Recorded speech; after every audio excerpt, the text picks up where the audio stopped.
Having looked at various literary observations for 1st and 2nd Samuel, we're ready now to take up historical observations. There are several that we'll be considering, by no means exhaustive for these wonderful books. First off, the water shaft. You may recall that the city of Jebus was of interest to David. It had not been conquered, however, by Israelites.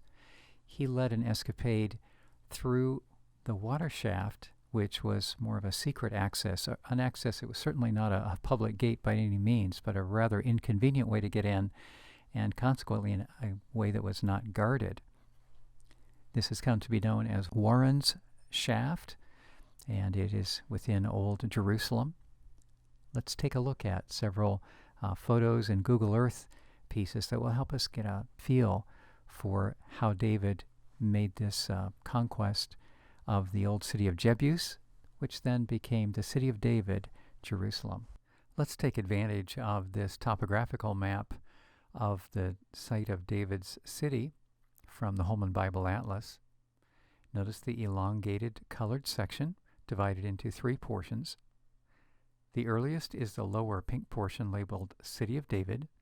Notice at the upper right corner there's a little arrow pointing in that indicates Warren's Shaft, and then in blue beneath that the Gihon Spring.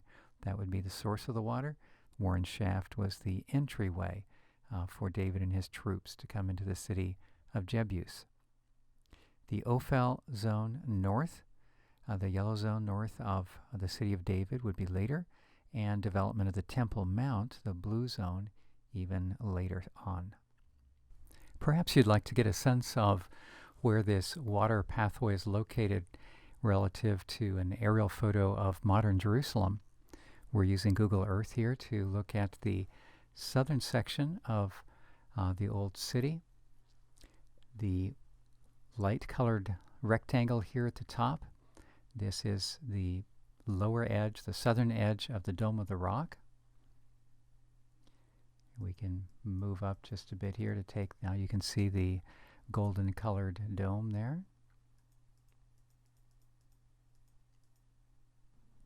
The brownish and tan zone here in the upper right is the decline from the hill of Jerusalem down in Old Jerusalem down into the Kidron Valley. So the reason there's nothing built there is it's just a little too steep. And then the hill itself would follow roughly this contour here. As to the location of the starting point, the Gihon Spring is right in this territory.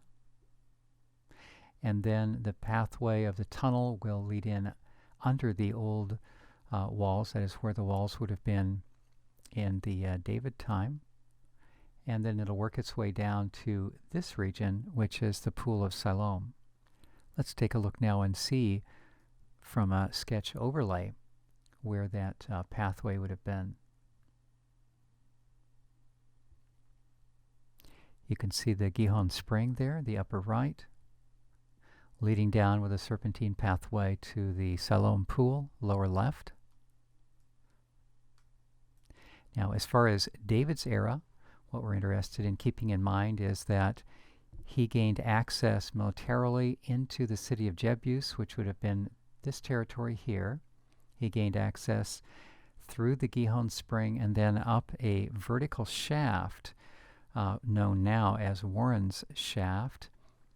That was used to give access to the water in the Davidic and pre-Davidic times.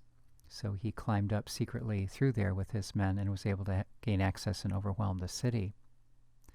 Subsequent then, many years later, King Hezekiah realized that it would be important to secure a more regular water supply within what were then the city walls, because if the city was under siege, then Gihon Spring would be outside the city walls and they would lose their access to a water supply.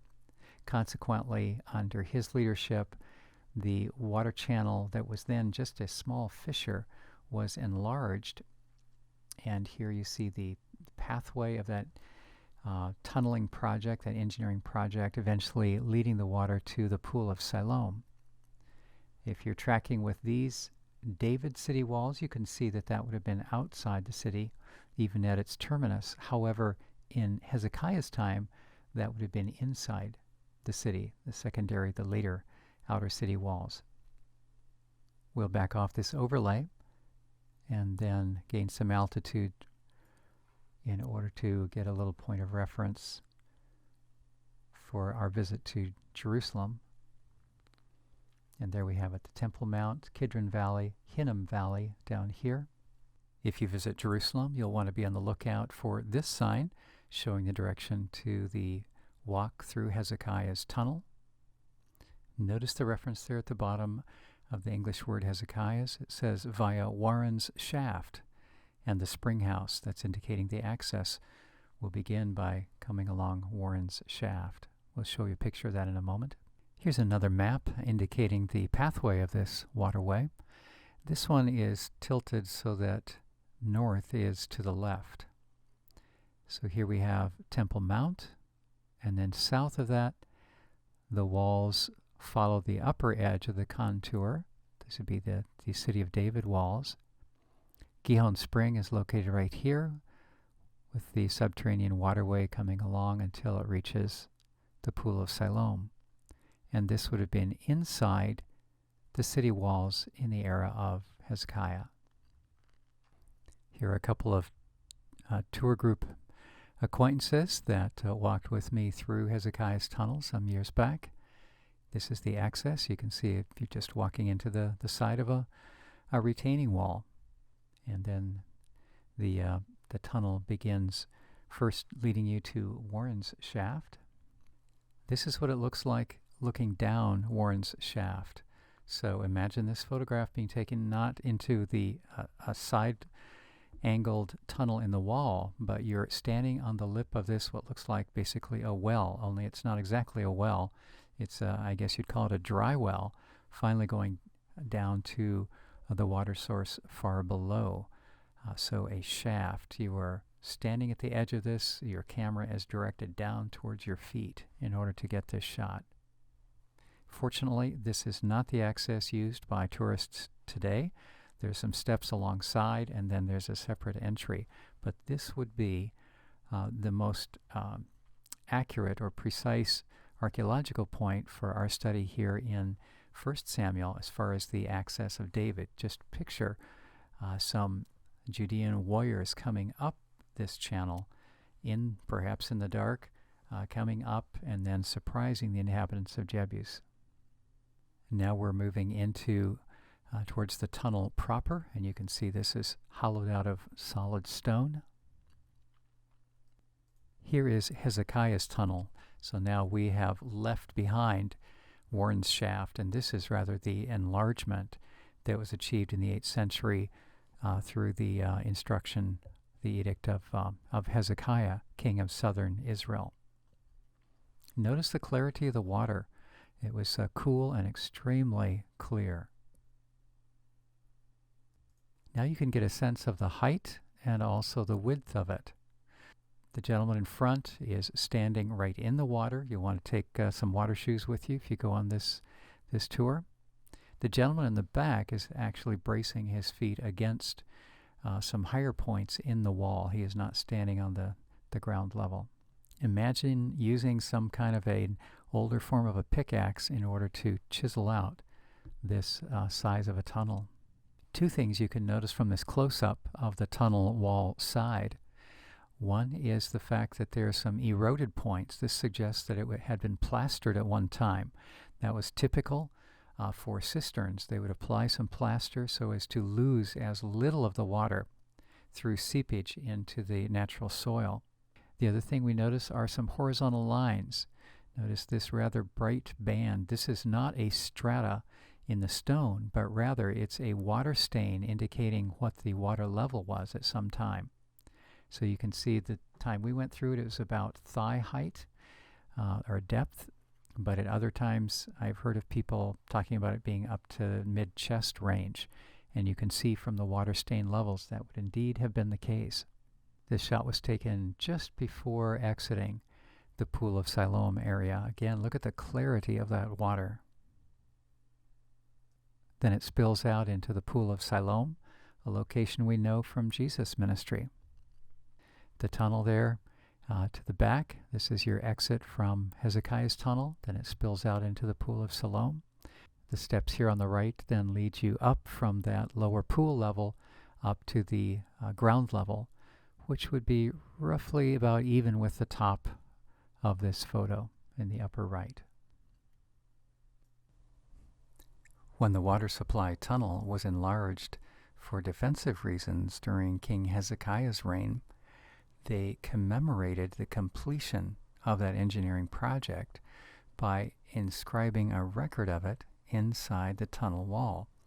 It tells how workers in two separate parties began at opposite ends, one at Gihon Springs, one at the Pool of Siloam, and worked their way, in effect with pickaxes, some archaic tools of that sort, in order to enlarge the tunnel. Eventually they could hear each other approaching at the midpoint and then broke through. That's the content of this particular commemorative inscription. Subsequently, it was chiseled out of the wall and is currently being housed at the Istanbul Archaeological Museum in Turkey. It's a remarkable archaeological textual find that documents an engineering project that is recorded in Scripture. This poster was on display towards the entry of the Hezekiah's Tunnel Walk. Gives us something of a playful sketch rendition. To the back you see the high walls. That would indicate the Temple Mount, and then some pedestrian ways filled with colorful little people. The waterway we're interested in then, Gihon Springs, are pictured, probably indicated by this pile of rock as an entry point. And then you see the waterway.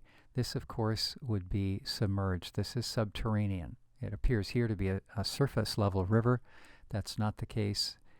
This is the pathway of the water that is underground, and then Pool of Siloam down depicted here. Once again from Google Earth then, the start here is Gihon Springs, and making its way underneath the ground to the Pool of Siloam here, with the Temple Mount north of us. A second historical observation has to do with a little note regarding the size of Goliath.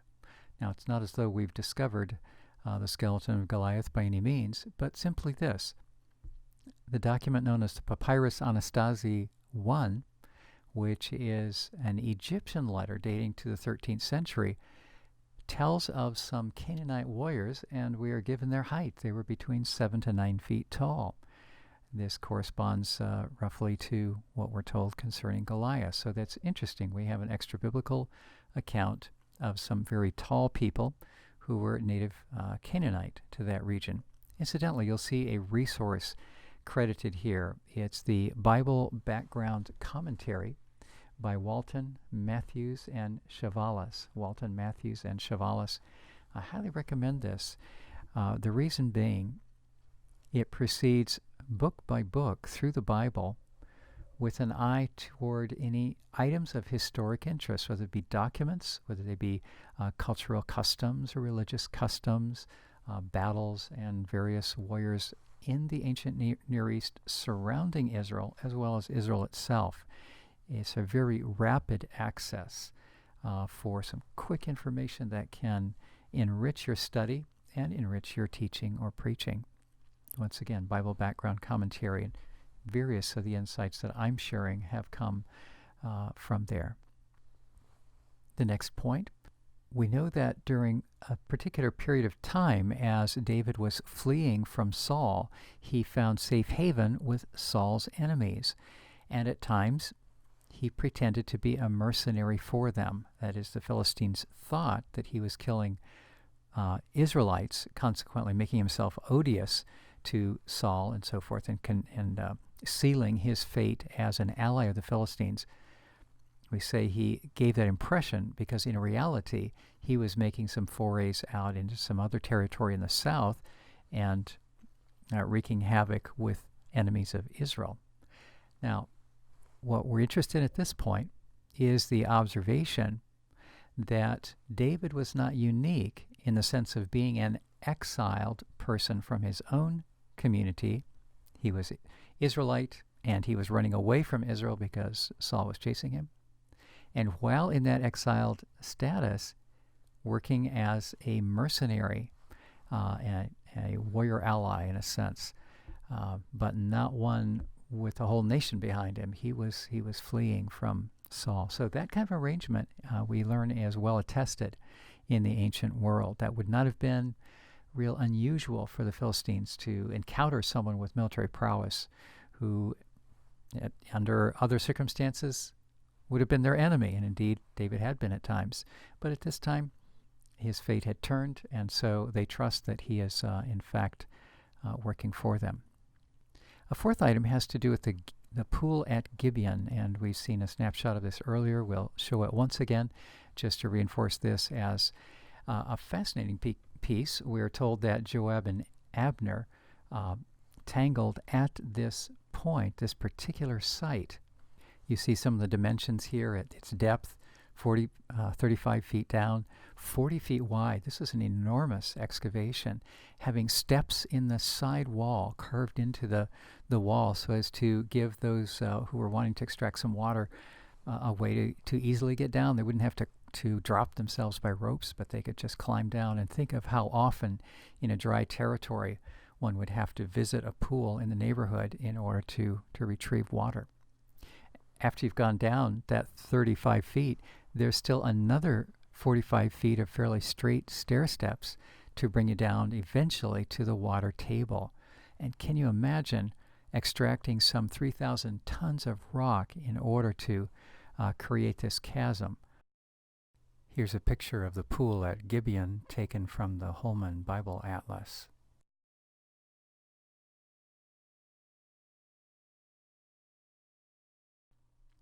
Here's another snapshot of that same pool of Gibeon, this time from Thompson's Handbook of Life in Bible Times. A fifth observation is of a literary sort. We can see that these accounts of Saul, David, Solomon, soon to come, these can be classed as succession narratives. That is, they tell the story of how one monarchy, one king, his rule gives way to the one who succeeds him. Sometimes it's with a change of family, from Saul from one family to David of a different family. Sometimes it's passing along within the same family. David the father to Solomon the son to Rehoboam the grandson, that fashion. There are other documents in the ancient Near East that similarly present succession of leaders in other countries. Some of these come from Anatolia, in the Hittite civilization. People who have studied these point out that the similarities with the succession narratives found in the Bible are fairly superficial. That is to say, we shouldn't infer any indebtedness on the part of the biblical material indebted to similar documents, say from Hittites, for example.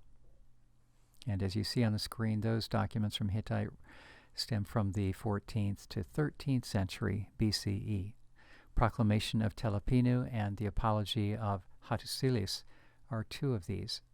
Do you notice in the parenthetical material on the screen that the primary aim of those documents, we can tell there's a political spin to them. They're designed to defend the legitimacy of the current ruler, especially when that ruler overtook the throne by force. They're a usurper. Now, when we look at the Davidic material, it's important to observe that while it's true that David took over the throne from someone else, that David is divinely ordained. In fact, the writer is very careful to preserve those parts of the account that show David working hard not to usurp Saul's position. He had two opportunities.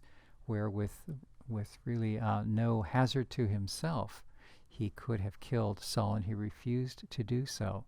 And when Saul dies, he leads the people in mourning for the previous leader, even though that leader sought to kill him.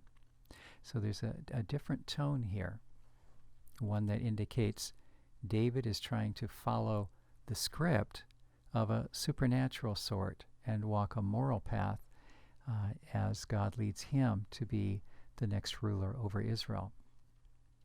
Point number 5, and please notice the citation on this. This comes from the volume called Ancient Israel's History by Arnold Hess, particularly the essay entitled The Story of Samuel, Saul, and David by Daniel Bodie.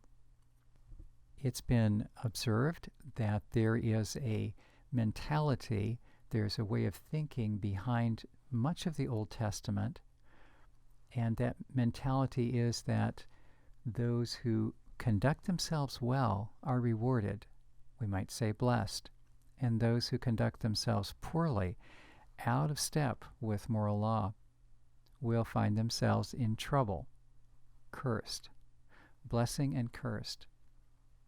It's been customary in recent years of biblical scholarship to describe this as the Deuteronomic way of thinking, the Deuteronomic history, that is, when these principles are overlaid to historical materials, tracing back to the book of Deuteronomy, where blessing and cursing, these polar opposites of paths of life under God's rule are described. If we read the Pentateuch carefully, we realize they do not originate in Deuteronomy. Those are in earlier books of the Pentateuch also.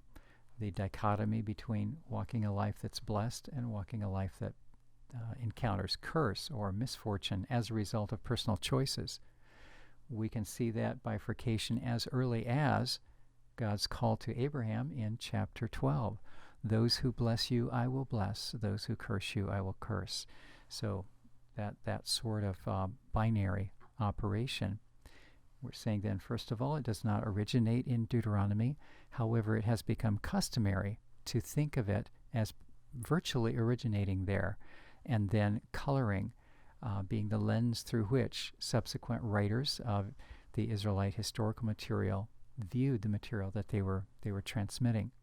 Such a way of thinking would lead one to infer that this material, this biblical material with its so-called Deuteronomistic history lens, may be unique to the ancient Near East. However, consider then what Mr. Bodie has written. The view of history, and this is in contrast, the view of history as the outworking of a retributive principle is common to all the major cultures of the Mediterranean shoreline. So he's saying this is not unique to Israel. It could therefore be considered as a precursor of the theological historiographic genre. What's this?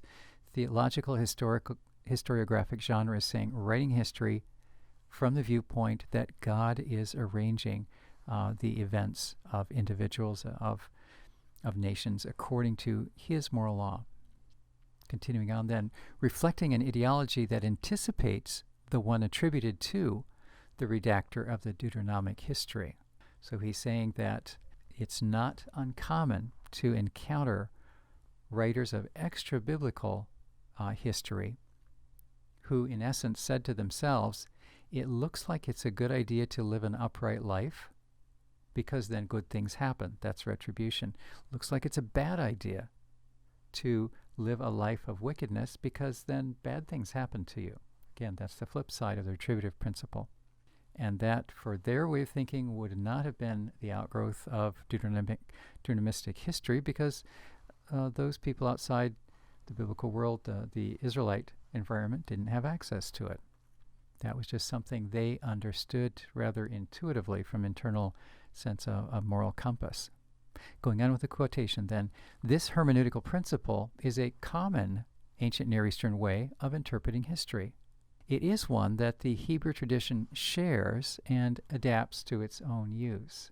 So, a historic observation of a literary sort, helping us to reflect on the suggestions by much of current scholarship, which might lead us to infer that the retributive principle, seen as a subtitle or a subpoint under the larger Deuteronomic history lens, we might infer that that was unique to Israel. We find now, no, it's not really unique to Israel.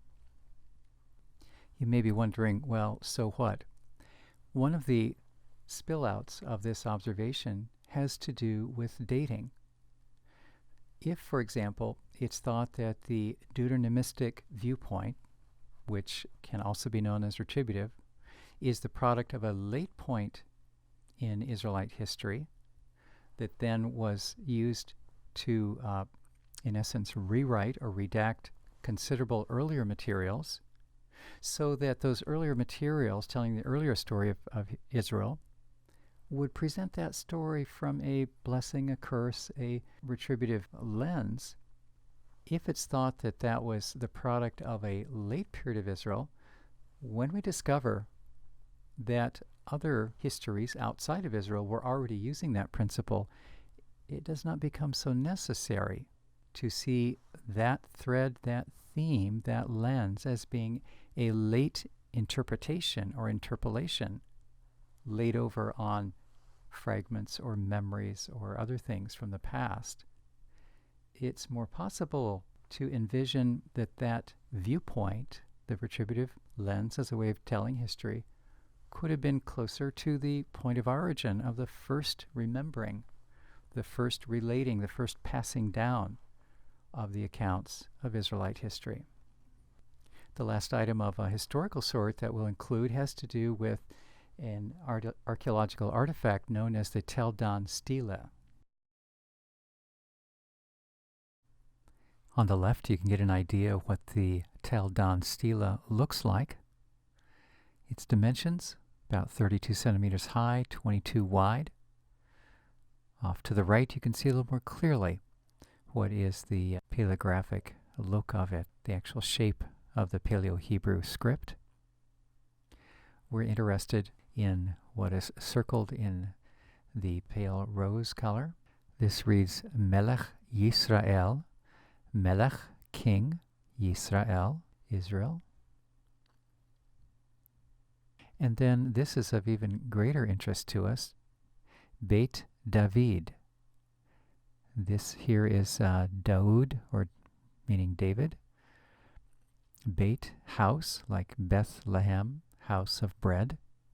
Beit David, house of David. So this constitutes the earliest extra-biblical record or reference to David, and it's written in a script of a Paleo-Hebrew or an Aramaic type. This discovery was made in the north of Israel at Tel Dan. This fragment was found in 1993. Here you can see a little more information about it along with a translation. So the language is Aramaic, and our best inference is that the person who set this up as a victory stela or memorial stela was Hazael, who was the ruler of Damascus.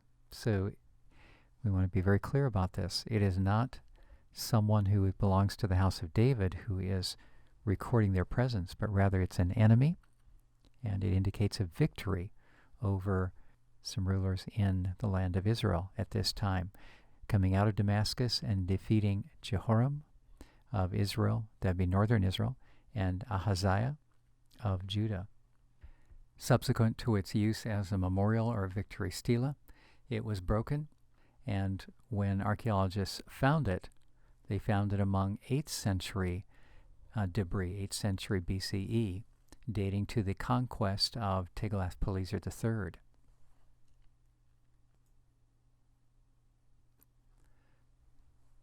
The larger portion that you saw earlier on the right was discovered in 1993, and then 2 additional fragments that here are positioned together with it in the Israel Museum were found the following year, 1994.